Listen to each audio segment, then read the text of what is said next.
Hello, my name is Emily and welcome to another video. And you're like, what? That's wild. Ideally what you want in a mystery. My silly goofy audiobooks, so that this feels like a good warm hug. So being new to making book videos, there are so many different types of videos and challenges that I want to do and create. I thought it would be fun to write down a bunch of different video ideas and pull them out as like a prompt to see what we get and kind of make that our weekly challenge. And see what books I have on my TBR for the month and see if they can fit into these prompts, and just kind of a way to make decisions for me because I hate making decisions in all honesty. And with that being said, let's pull our first prompt for the week. See what we're gonna be reading. Keep dropping them, oh my goodness. Okay. Ooh, oh, this is such a good one. All right, we have new releases. There are so many good books. I think like Destiny just did a whole video on a bunch of new releases that she was excited about. And I know we have at least one on our TBR. So let's grab my TBR. These are some books that we can hopefully fit in to our new releases prompt. Of course, we have Emily Henry. So this just came out this month in May. So fantastic. Definitely going on the list and I am so excited to read. Already read Powerless. So I got Powerless checked off. Powerful just came out this month. Maybe I will fit that novella into this weekly challenge. So that's exciting. That won't be getting anything off my TBR, but it'll be nice and related and I would love to read it back to back. Then these books are not new releases. They will not fit the prompt. I do have a Goodreads shelf, a bunch of releases, 2024 releases. So let's take a look at those and see what might pique our interest there. Definitely reading funny story, potentially powerful. So it would be good to fit a thriller on here. So First Lie Wins could definitely be that. Oh, The Ministry of Time. That's one that Haley Pham just read and she raved about it. So I quickly put that on my list, so that could be it. Five Broken Blades I just ordered because it has that beautiful deluxe edition. So that could be one, although I think that is also fantasy. It's also a very thick book, so. I also have Just for the Summer, but again, I've got funny story, which is kind of hitting that romance. I could do The Teacher, which would be a Kindle Unlimited book, so that might be good. I don't think I'm going to set a TBR that I'm going to stick to, but mentioning a bunch of new releases, we'll kind of see what I can find, especially because they're new releases. I'll probably have to buy a couple or grab them from the library, so we'll just kind of see how it goes. And hopefully you think this is a fun way to pick what I'm gonna read for the week by just pulling something random and sticking with a theme. Definitely gonna start with funny story because this is one on my TBR. It's one I'm so excited to read, and obviously I have it right here in my hands. So I will get reading and I will talk to you when I have some thoughts. I have read a bit of Funny Story by Emily Henry. First of all, let's get into a bit of a plot summary. So this book is about a girl named Daphne who just found out that her fiance is leaving her and getting together with his female best friend who went on his bachelor party with him. Like, that's wild. So she is left all alone in this little town where she doesn't really know anyone. All of her friends are couples and basically his friends. She has to find a place to live. But thankfully, this girl best friend that the fiance is leaving Daphne for had a boyfriend who is now ex-boyfriend, and he needs a roommate. So she ends up like moving across town and living with Miles. And they're just kind of like grieving their years-long relationships together and just trying to bumble through life. It's really sweet. Daphne is a librarian, a children's librarian, so she reads books to kids and she like tries to get kids and teenagers into reading, which is really precious. And Miles is kind of a pothead, or at least he's going through some troubled times, obviously, because the love of his life just left him for her best friend. Like, absolutely insane. Like, the drama this book starts off with is so much fun. So it has definitely reeled me in plot-wise. I will say there hasn't been any quotes that I'm like dashing to highlight or keep tabs of like a lot of other books by Emily Henry. For example, Happy Place, I was like annotating that up and there were so many great quotes. I'm not quite getting that out of this one, but I am enjoying the tea that is coming with this story and plot line. I know a lot of people talk about Emily Henry books like literary fiction romance, and this is feeling much more rom-com romance than literary fiction. I don't want to put it down. I want to just keep reading. We love a reliable Emily Henry. Hello. All right, I've read more of Funny Story.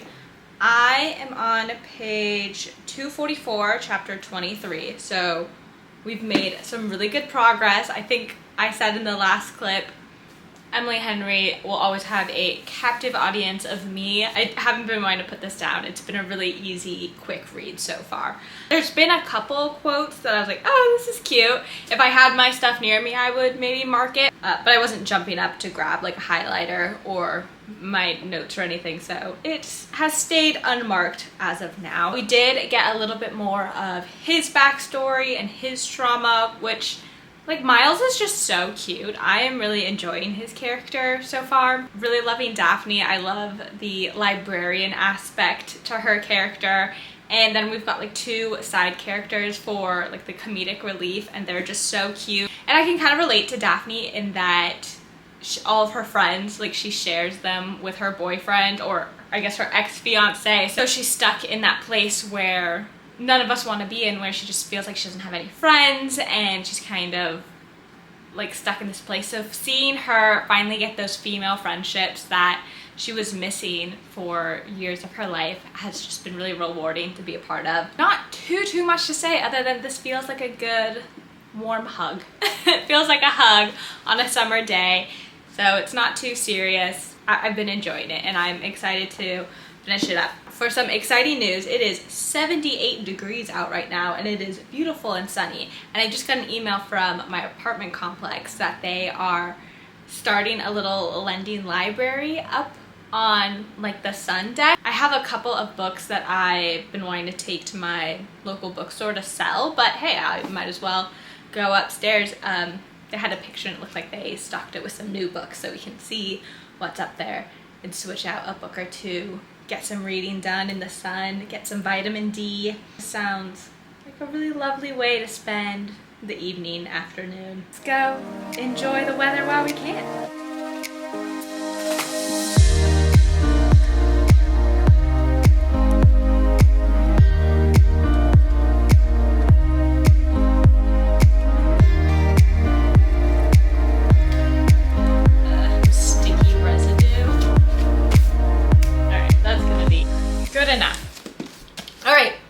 Funny Story by Emily Henry, and this was a really great summer vacation romance. I think it was absolutely the vibe to read it up on my rooftop in the sun. Like, that was a 10 out of 10 experience, and this was a great book to do that with.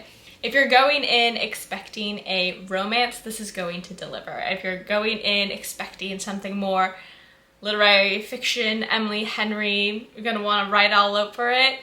This didn't quite do that for me. And it may be because I'm comparing it to like Beach Read and Happy Place, which Happy Place just resonated a lot with me and made me see things in my relationship that I wanted to reflect on, so that could also just be it. So this didn't quite go above and beyond and do this, but I still absolutely would recommend it as a good romance. I absolutely wanna like read it on the beach, read it on the plane as just kind of a little get excited for what the world has to offer you. I think the only thing that really bothered me about it was her like daddy issues, literally. Like, it was just very overemphasized in a lot of places, which was just kind of like, I don't think it needs to be harped on over and over and over again. I think it added to the story and it was an interesting dynamic. I just don't think it needed to be as repetitive as it was in this book. But yeah, overall, great read. Happy to have that read on my shelves. The next new release, I have started the next book. I am reading First Lie Wins. I got this off Libby, so it's on my Kindle. I think this came out in January of this year, I want to say. It is a Reese Witherspoon book club pick, and her book club is really what got me back into reading. I've read a ton of her books from like the beginning. Not so much now, but I still, every time I see it, I'm like, oh, this will probably be a pretty decent book. Excited to read it. By the way, I'm on page 127. This book is about a girl named Evie, or Evelyn. So she just met this guy because she had to change her tire on the side of the road, and he came and helped her. And like at the end of the first chapter, he's like, yeah, who would have happenstance to be in the right place, right time for him to come meet her? Ha ha ha, wink wink. And you're like, what? Like, oh, set up this meet cute with him, and now you're trying to figure something out. And kind of in the first 50 pages, you find out that somehow or another she gets caught stealing and then gets wrapped up into this like underground crime something, or I don't know, like a guy who hires her to have targets and like collect information from them or something. You get a couple flashbacks to different clients that she's had and different things that she's done. All the while you're following this present day timeline where she is with James, this guy that she met on the side of the road to fix her tire, and kind of figuring out that he's also up to no good, and she's trying to find some information for her client. So you're kind of like, what is happening? And just kind of goes on from there. And I don't have too much more. And it's been good, it's been interesting. It hasn't been like super captivating. Like I've wanted to pick it up, but just casually. It's not gripping me, and I just don't know if that's because I'm not really into reading a mystery thriller. I kind of would rather read a horror right now, but I don't have any recently released horrors on my bookshelves or in Libby right now, so I'm just kind of going for next best mystery thriller. So far okay, and I'm interested to see what's gonna happen next. I forgot to tell you, I randomly started listening to the audiobook of the most recently released Finlay, Donovan by Elle Cosimano. The first book in the series is Finlay, Donovan is Killing It, and it kind of blew up a couple years ago as a cozy, silly mystery thriller. And it's about a woman who is an author. She writes murder mysteries, and she's pitching her newest book to her manager at a Panera, and a woman overhears her and thinks that she's an assassin, like an actual assassin, and hires her to like unalive her husband. And it just kind of goes on from there. It's kind of this wacky, silly story, and I think I gave it like a 4-star. Like I enjoyed it, it was fun. And I think it's kind of well known, a lot of people on the internet, that the books just kind of get worse. The second one is okay, and the third one's not so great. That being said, I'm reading the most recent one, and I honestly don't remember what has happened in the past ones. Like, she's gotten mixed up in like the mob and all this craziness. So I've only listened to like an hour of the audiobook, I want to say, maybe not even. It's fine. I think it's hard because I don't remember what's going on. I think she kind of overdoes the recaps, so I'm sure as I go we'll kind of remember, and it's starting to jog some memory a little bit. I'm not super captivated, and I'm not like very invested, but I wanted an audiobook, and I knew I had this one, and I knew it was a new release, so I started it. Cool. I have some updates. I finished First Lie Wins, and it was okay. I was looking at a bunch of ratings on Goodreads, and it seemed like a lot of people really liked it and was really hyped up for other people, and I can see why people like it so much. The plot twists and the reveals were done, I think, as well as they could have been. I didn't predict what was going to happen, but when they were revealed, it was like, oh, I can see that like this, and this all lined up and were kind of pointing in that direction. I just didn't connect the two until you told me. That's ideally what you want in a mystery. But for me, it wasn't like, oh, wow, that's amazing. Like, that wasn't my reaction. My reaction was like, oh, okay, continue. I don't know what it was. I just kind of felt bored for a lot of the time. I didn't really resonate with it. And the only reason I could really think of was because I'm just not into that type of book. I'm not into reading about organized crime in that kind of mystery thriller aspect. I do love organized crime when it comes to like dark romances. Maybe without that aspect, I was just reading this one feeling a little bored and not getting everything I wanted or needed out of this book. But overall, I think it was done really well. And I think if you are into organized crime and reading those kinds of books, I would absolutely recommend this book. I think it was well done in terms of the plots and the reveal and that kind of thing. Oh, except for the one part at the end, we get a whole chapter recapping everything and explaining everything. And it was like, yeah, girl, I know, I was there, I saw. I was there with you. I don't need a whole recap explanation of what was going on. I just thought that was That was kind of annoying. But that was like my really only complaint in terms of the book. And then I did go to Barnes & Noble and I got the novella Powerful. To give you some background, this is a novella, it's like the 1.5 in the Powerless trilogy. And these books take place in a world where there was a plague, and people who survived the plague were left with these powers. The king has banned all people who don't have powers, have banned them from his kingdom under the guise of like, oh, these powerless people will get powerful people sick and it will weaken society. In the first full-length novel, Powerless, we follow a girl who is one of these people who doesn't have powers, and she, one way or another, ends up in the annual trials where people get together and like duel it out, and it can be deadly. So she's trying to survive these trials all while trying to pretend that she has power so that she won't get killed, and then of course has some relations with the king's sons.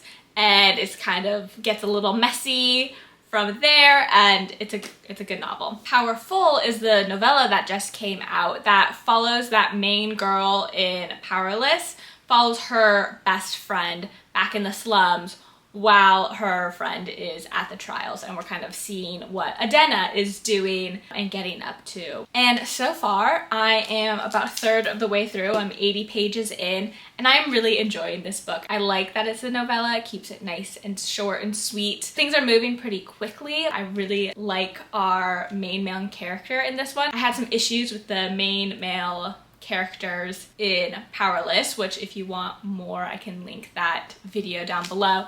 But in this one, he's grumpy, but I understand why he's grumpy. He's got some noble, I think, intentions with what he's trying to do. They're kind of starting at, hey, convenient, I help you, you help me kind of thing. I also just relate to Adena more than I did to Peyton. I'm more of a happy, cheery person, I would say, in general. I mean, she's just cute and bubbly and a little silly, and I'm really enjoying that so far. And that's what I look for in a young adult romance, a young adult fantasy. It's just something cute and fun. So this is really delivering on that, and I'm excited to finish it up.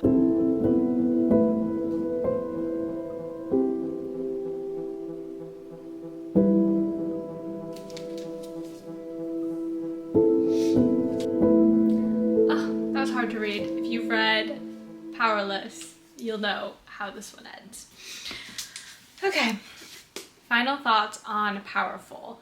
I definitely enjoyed the story and this couple and romance a lot more than I did the one in Powerless. I just thought it was more touching. I thought that it made more sense. There wasn't the confusion. If you've read Powerless, there's like a weird love triangle that goes on there, and I don't know, that just kind of seemed to confuse it a little bit. But in this one, it's pretty straightforward. I like the grumpy sunshine aspect that was really strong in this. I just thought it was really cute. I want to rate it higher than I did for Powerless, but it wasn't like that much better. So probably like a 3.5 still. But reading this, I think, made me realize what I don't like about the writing in Powerless. Sometimes the language is just weird, like how a sentence is structured. It's structured backwards almost. I don't know if I can give a good example, but something like, instead of noun verb, it's verb noun. I don't know about you, but when I'm trying to read, my brain will just automatically try and fill in the sentence and kind of guess what's going to be said next. There's a lot of sayings and sentences that are commonly said in the English language, so my brain is just trying to automatically read faster. But in this book, like, you try and do that, and then I have to like reread because I'm like, wait, what is she trying to say? Oh, she's just trying to say like his eyes are brown. And she's saying it in this like complex way, and it just seems a little unnecessary and makes it harder to read, which I don't think is necessary, especially in a YA book. I think you can have beautiful flowery language, which I do think Lauren is successful at. There are some very beautiful sentences in here, but I think sometimes she pushes it too far, where it's like, okay, now you're just making it flowery and making it confusing for no reason. If that makes sense, or like you're putting the emphasis in the wrong place. I think that's what I have trouble with. What is like a pro and a con, because I think it's fun to read, but also it kind of takes away from the seriousness of some of the topics that are going on. The characters feel so cartoonish, especially the king in this one. oh my gosh, he was like an evil Disney villain, which I thought was fun, but was just kind of a shift in the tone from what all the internal monologue that's going on. But I will say overall, I like the characters in this. I love Adena. She is just so funny and so goofy, and like when she is getting nervous in this romance and she's just doing dumb shit or like tripping over her words and things, I just relate to that a lot, and so I thought that was very cute and charming. I totally recommend it if you read Powerless and you liked Powerless, read Powerful. If you didn't love Powerless, I mean, this is what, a 220 page novella. Go ahead and give it a read. I think that was really cute, especially if you thought Adena was cute in any way, shape, or form.